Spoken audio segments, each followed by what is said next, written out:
Parece que Soros no quiere soltar el control del mundo. Sus intereses están firmemente entrelazados con una agenda global que busca consolidar un orden mundial bajo su influencia.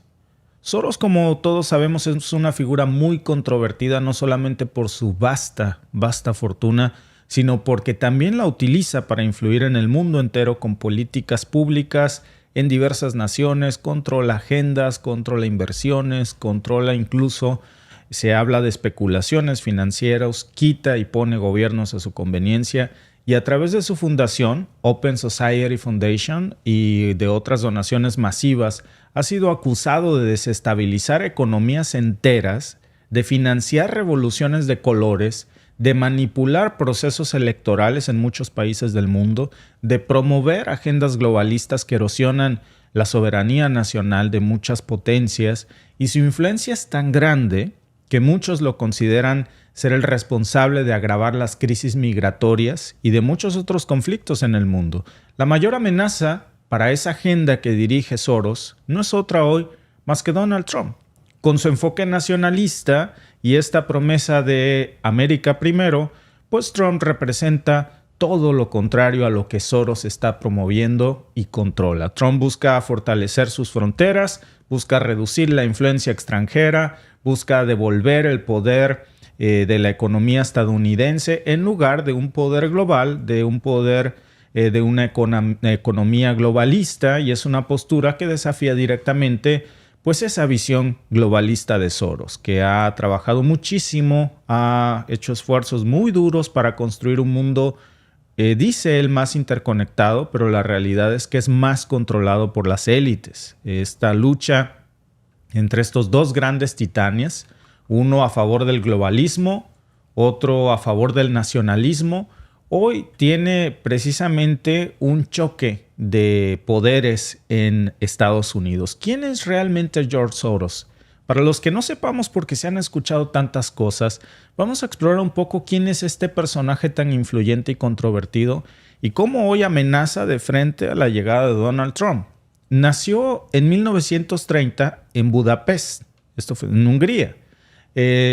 Su nombre real fue ahí Georgi Schwartz. Soros proviene de una familia judía. En plena Segunda Guerra Mundial, su familia sobrevivió al Holocausto por la decisión de su padre de falsificar documentos, de adoptar identidades falsas, y así es como precisamente viene el origen de su verdadera identidad a la que hoy conocemos todos como Soros. Y pues eso también marcó el comienzo de una vida dedicada a la adaptación, a la supervivencia de su familia después de esto. Después de que Soros adoptara su nombre falso por estas razones del Holocausto, emigra a Inglaterra y en Inglaterra estudia en la prestigiosa Universidad de London School of Economics, y ahí es donde conoce a Karl Popper, que es donde aprende este concepto de sociedad abierta que marcaría profundamente lo que Soros haría en el mundo entero. Soros adopta esta idea, la convierte en el núcleo de su filosofía, pero antes de convertirse en un magnate, Soros construye una fortuna a través de su carrera en las finanzas, pero de una forma en las finanzas bastante controvertida. Se dice que su fortuna se origina realmente por especulaciones financieras que desestabilizaron economías nacionales. Uno de los casos más escandalosos, más emblemáticos, es el famoso Miércoles Negro de 1992, cuando misteriosamente Soros apuesta en contra de la libra esterlina y fíjense, en un solo día, con esto, Soros obtuvo una ganancia de $1,000 millones. Fue un movimiento que produjo, sí, su primer fortuna de $1,000 millones, pero también devaluó la moneda británica. Eso le ganó el apodo del hombre que quebró el Banco de Inglaterra. Una hazaña financiera que nos mostraba apenas un inicio de lo que sería el enorme poder de Soros. A partir de ahí se desata una verdadera crítica, muchas teorías que dicen que son teorías de la conspiración, algunas tienen bastante sentido, sobre cómo Soros utiliza su oscuro poder económico para influir en mercados, lo mismo que en gobiernos, en donde él quiera. impacta en estos mercados financieros. Soros, por ejemplo, ha sido acusado de financiar, les decía, revoluciones de colores en varias partes del mundo. Hablamos de movimientos que incluyen la Revolución Rosa en Georgia, por ejemplo, la Revolución Naranja en Ucrania. Ha buscado derrocar gobiernos a los que él tacha de autoritarios para regalarles la democracia. A eso le llama caridad. Y entonces les regala la democracia a través de golpes de estados a muchos países. Muchos, por supuesto, critican esto como algo que no es evidentemente una filosofía, sino que es una simple propaganda de intereses políticos de Soros y, por supuesto, de sus aliados occidentales, porque la pregunta es si realmente Soros está promoviendo la democracia o más bien está buscando cómo ganar más dinero, porque al final lo que es un empresario. Todas estas acusaciones contra Soros son apenas el comienzo. También es señalado de manipular procesos electorales, o sea, el mapache electoral más millonario del planeta, a través de donaciones masivas a campañas políticas. Por ejemplo, en Estados Unidos ha sido uno de los mayores donantes del Partido Demócrata por mucho tiempo. Fíjense, nada más ha invertido en los demócratas más de $128 millones en las elecciones de medio mandato del 2022, solamente porque dijo, ¿por qué no? $128 millones. Prácticamente podría decir que tiene una parte del Partido Demócrata escriturado a su nombre. Tiene una influencia económica tan grande que podría incluso fácilmente erosionar la soberanía de muchos estados y por supuesto que también esto socava su proceso democrático. Cuando una sola persona invierte tantísimo dinero, hay que preguntarse hasta dónde llega realmente su influencia.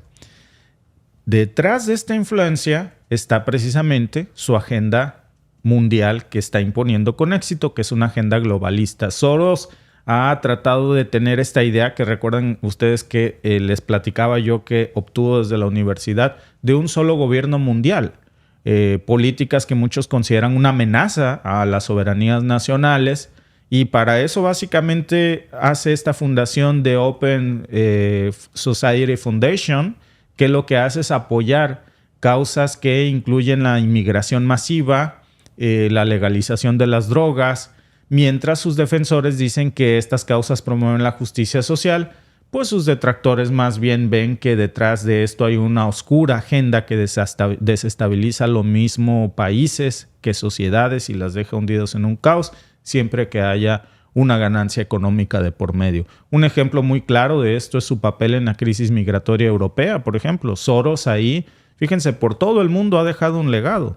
Soros ha sido acusado de financiar organizaciones que promueven la inmigración masiva en Europa y muchos de sus críticos han dicho que esto fue realmente lo que originó muchas tensiones sociales y económicas en varios países europeos. Por ejemplo, en Italia se le ha culpado a Soros de ser quien agravó la crisis migratoria en la isla de Lampedusa, donde miles de migrantes llegaron en condiciones precarias, generaron un gran impacto en la población local.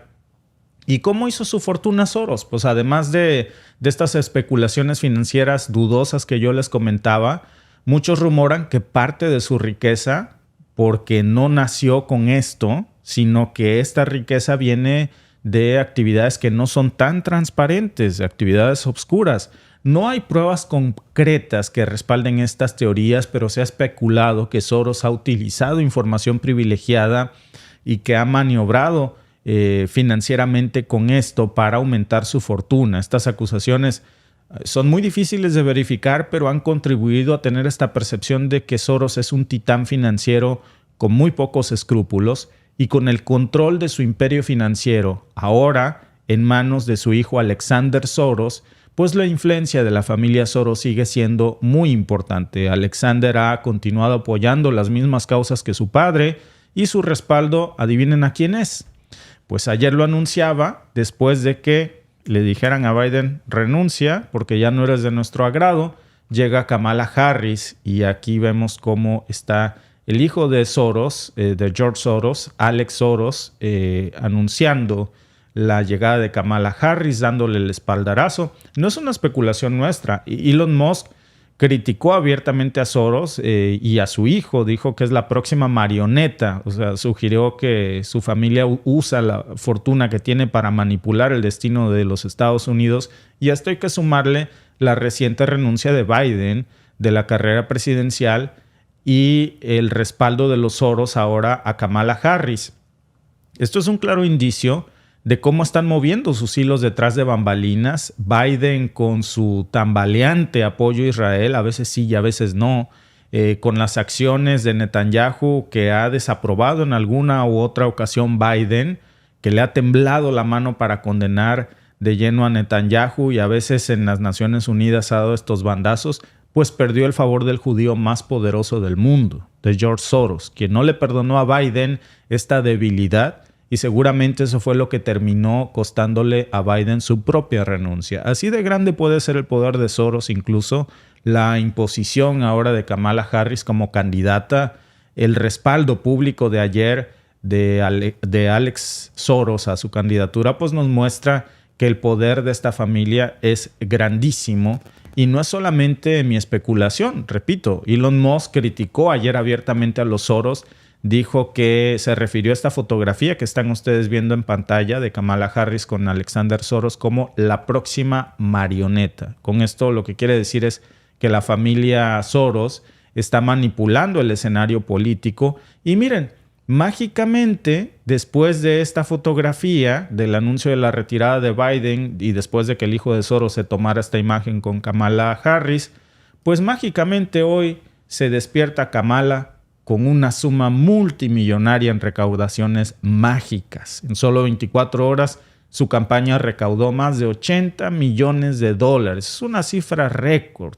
Esta cantidad astronómica solo puede ser explicada con la mano de Soros y de su élite, que están decididos a asegurar que Harris sea la candidata demócrata y que venza a Donald Trump a como dé lugar.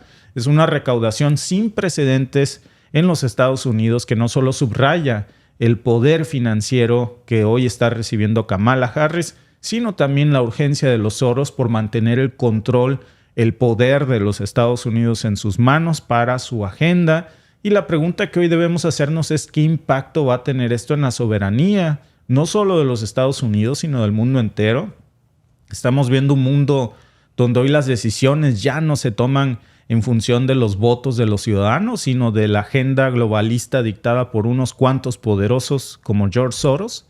La situación en Ucrania es un clarísimo ejemplo de esto. Soros ha sido un firme defensor de la intervención occidental ahí en Ucrania. Ha apoyado a grupos y movimientos que buscan alejar al país de la influencia rusa y acercarlo a Occidente, pero también obviamente Soros es un defensor de las acciones de Israel en contra del pueblo palestino y seguramente no ha visto con buenos ojos la postura tambaleante de Biden en este aspecto. Y todo esto ha contribuido a prolongar precisamente estos conflictos, a causar más sufrimiento y destrucción en el mundo. Y mientras Soros promueve una visión de un mundo globalista, pues la realidad es que en cada país se cuentan historias diferentes, divisiones, tensiones, guerras prolongadas.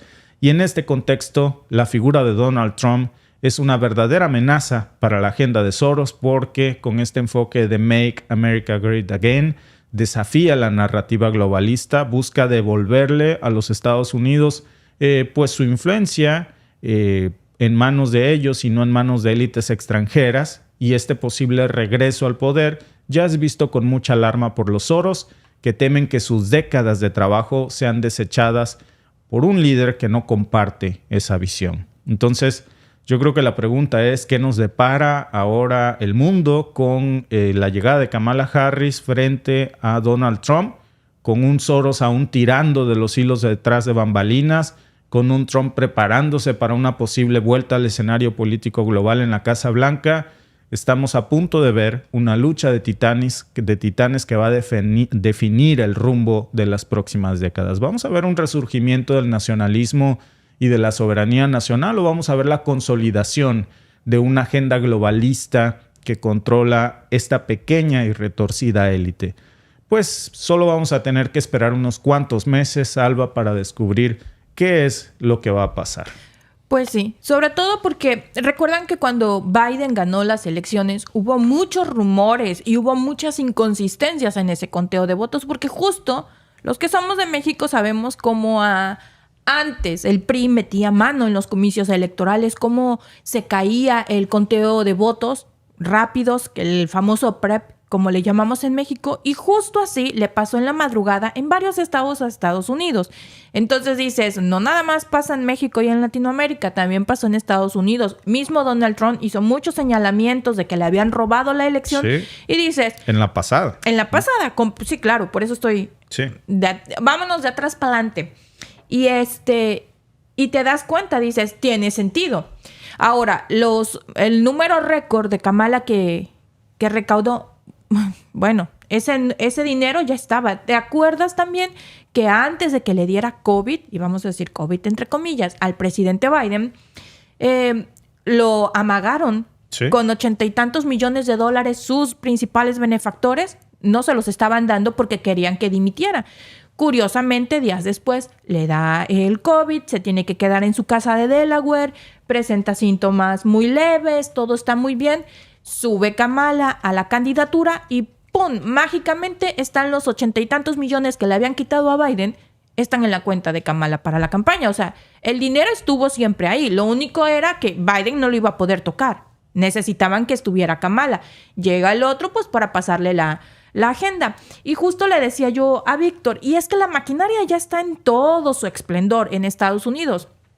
Y no es que Trump sea un angelito y que sea la persona más inocente del planeta. Pero tampoco hay que caer en toda la propaganda que nos dicen. Ayer justo le comentaba yo a Víctor que estábamos viendo en los comentarios que ustedes nos ponen aquí en el chat, una persona que nos decía, no, es que todos los mexicanos en Estados Unidos tenemos que estar muy alertas porque Donald Trump va a llegar para dañar a México. Escuchen el guión que traen, que les están vendiendo, y lo traen varias personas en el chat, lo han puesto, porque va a poner muchas sanciones a México, va a dañar a México, va a dejar a México en el tercer mundo. Y entonces México va a sufrir mucho con Donald Trump. No nos conviene a los mexicanos que gane Donald Trump, decía esta persona. Y yo le dije, si recuerdas, Donald Trump ya fue presidente de México. Cuando fue, de México, de Estados Unidos. Donald Trump ya fue presidente de Estados Unidos. De hecho, el actual presidente de México se refiere a él en buenos términos. Tuvo mejor relación bilateral México y Estados Unidos en el mandato de Donald Trump que en el mandato de Biden. Entonces, esa parte no es verdad. Donald Trump dijo en su momento que los mexicanos íbamos a pagar por el muro. No pagamos. El muro ya estaba en gran parte. Que iba a deportar a todos los mexicanos porque según él, de México para abajo todos somos mexicanos y todos los que entran a Estados Unidos son mexicanos. Una gran ignorancia en ese discurso, pero bueno. Fue el presidente de los Estados Unidos que menos ha deportado si lo comparamos con Obama, que es el más reciente, y con el mismo Biden. Entonces, ese es un discurso que a él le funciona para atraer a sus votantes, pero a la hora de que estuvo en el poder, no dañó a México como lo había dicho en su discurso, no deportó a tanta gente. Pero, por supuesto, en este momento, las redes sociales, si se deja uno manipular por esas ideas, entonces pues vas a creer que efectivamente va a dañar muchísimo a México. Pero recuerden el mandato, él ya estuvo, comparen números, vean las estadísticas y en base a eso tomen su decisión, no a lo que les digan. Porque cuando Claudia Sheinbaum, la presidenta electa de México, estaba en campaña, también estaba mucho el rumor de que ella iba a quitar la propiedad privada, de que iba a cerrar las iglesias. Bueno, cuando la campaña anterior de AMLO contra Calderón, ¿cuál era el eslogan que posicionaron? AMLO es un peligro para México. Claro. Y esta historia ya la habíamos visto. Es un peligro para México. Ahora Trump es un peligro para México. El mejor amigo de AMLO, de otros mandatarios estatales con el que mejor se ha llevado, ha sido con Trump. Como tú dices, hasta la fecha le sigue llamando mi amigo Trump, porque es uno de los mandatarios con el que mejor se entendió en relaciones bilaterales, mucho mejor que con Biden. A Biden se le olvidó, Alba, que no era el presidente, que era el gerente. Y se le olvidó que Soros pagó por su campaña. Y ahora que se estaba queriendo salir del huacal, que le temblaba la mano para aprobar las acciones tan terribles de Netanyahu, que a ratos que quería congelar paquetes de ayuda armamentista a Israel. Pues todo esto fue irritando mucho al lobby judío, pero sobre todo al más poderoso que es Soros, y terminó pidiéndole su renuncia. Yo no digo que lamentablemente el tema del conflicto de Israel y Palestina no se va a acabar con Trump. Nos queda clarísimo. Tiene lazos muy cercanos también con Israel, pero no al extremo de Biden. Porque, por ejemplo, va más allá de Israel o Palestina. Fíjate, Alba, que los republicanos condenaban hace poco, ¿te acuerdas? Esta iniciativa de ley que se estaba discutiendo en el Congreso de los Estados Unidos, en donde básicamente, incluso, de nuevo, el mismo Elon Musk y... se me olvidó, perdón, el nombre del periodista que entrevistó y fíjate, lo sigo todos los días en Twitter, Carson. a Tucker Carlson. Tucker Carlson también reposteó y lo pusimos aquí, en donde decía, entonces básicamente los demócratas quieren declarar a la Biblia antisemita, al Nuevo Testamento, a la parte en donde se dice que pues los judíos asesinaron a Jesucristo, ¿no?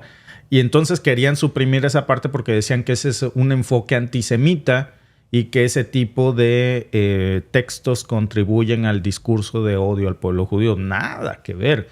A ver, era una parte, sí es cierto que eran judíos, pero el mismo Jesús también era judío.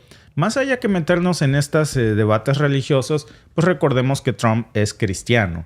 Entonces, además de esto, que esto abona mucho a su influencia desde la perspectiva republicana en estos límites que Trump no está dispuesto a cruzar, también hay que ver el otro límite, que es precisamente el hecho de que no está financiado por Soros ni por su grupo de élite globalista, que tiene muchísimo dinero apostado sobre los demócratas y que hoy ese dinero se ve muy presente precisamente en la campaña de Harris, y ahora pues ha sorprendido al mundo. Claro que sí. Masivo respaldo de los demócratas a Kamala Harris. La vicepresidenta de Estados Unidos se mostró el lunes orgullosa de contar con el amplio apoyo necesario de los delegados para convertirse en la candidata presidencial de su partido. En su primer discurso electoral desde que el presidente Joe Biden abandonó sus aspiraciones de reelección, Harris arremetió contra el candidato republicano Donald Trump, a quien comparó con depredadores y estafadores con los que tuvo que lidiar en su época de fiscal de California. Depredadores que abusaron de mujeres, estafadores que timaron a los consumidores, tramposos que rompieron las reglas en beneficio propio. Así que escúchenme cuando digo, conozco el tipo de persona que es Donald Trump. Harris prometió luchar por la libertad reproductiva y denunció que si Trump tiene la ocasión, firmará una prohibición del aborto para todos los estados. Los demócratas parecen haber dejado atrás la crisis interna sobre la capacidad física y mental de Biden para un segundo mandato y miran hacia el futuro cuando faltan poco más de 3 meses para los comicios. Encuestas recientes de intención de voto dan al republicano una estrecha ventaja sobre la demócrata, de 48 frente a 46%. Pues dos cositas. Uno, sí sabemos el tipo de persona que es Trump. Lo que no sabemos es el tipo de persona realmente que es Soros y su nueva imagen, Kamala Harris. Yo creo que esa más bien es la pregunta real aquí. Trump ya fue presidente. Ya sabemos cuáles son sus debilidades y sus fortalezas. Ya sabemos realmente cuál va a ser la relación con México, porque ya hubo una relación, por cierto, muy buena entre López Obrador y Trump. Ahora, por cierto, pues en México las cosas no van a cambiar mucho en materia diplomática, porque la nueva presidenta de México sigue una agenda muy similar a la del presidente López Obrador, y yo creo que ya más o menos podemos hacernos una idea. Lo que también tenemos que tomar en cuenta, además, que es el segundo tema, es si en la misma cápsula que acabamos de ver dicen que Biden no asume su reelección porque no está mentalmente facultado, tal vez por todas estas dudas de que no tiene la facultad mental para volverse a reelegir. Eso quiere decir que en estos momentos tampoco debería de ser presidente de los Estados Unidos. No. ¿Quién está mandando realmente ahí? No lo sabemos, pero todos menos Biden. Eso que nos quede claro. ¿Quién crees que realmente controla a Kamala Harris? ¿George Soros? ¿El Partido Demócrata?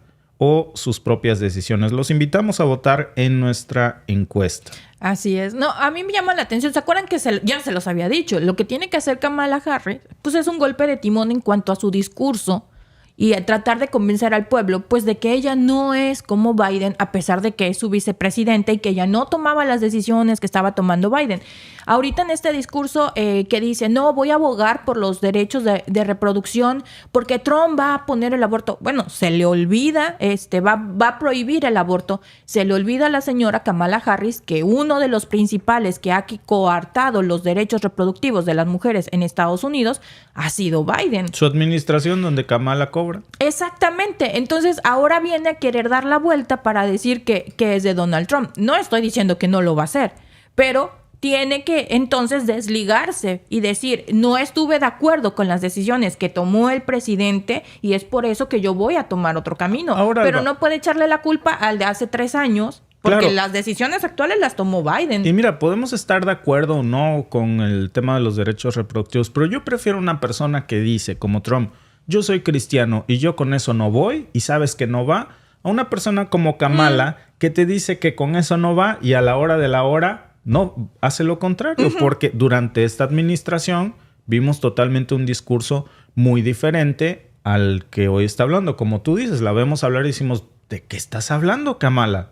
¿De qué estás hablando cuando tuviste miles de protestas en todo Estados Unidos, incluso más de las que hubo con Trump? En fin, gracias amigos por votar en nuestra encuesta por YouTube. ¿Quién crees realmente que controla a Kamala Harris? El 83% cree que George Soros, el 14% que el Partido Demócrata y el 3% que ella toma sus propias decisiones. Difícil no tener esta impresión de que es realmente Soros quien está detrás de Kamala Harris y que, como dice Elon Musk, es un nuevo títere cuando vemos este tipo de notas mágicas en donde ayer renuncia Biden, hoy el hijo de Soros se toma una foto con Kamala y al otro día, en menos de 24 horas, amanece con una fortuna en su cuenta de recaudaciones, Alba, y pues ya nos podremos dar una idea de qué hay detrás de todo esto y quién sobre todo está detrás de esto.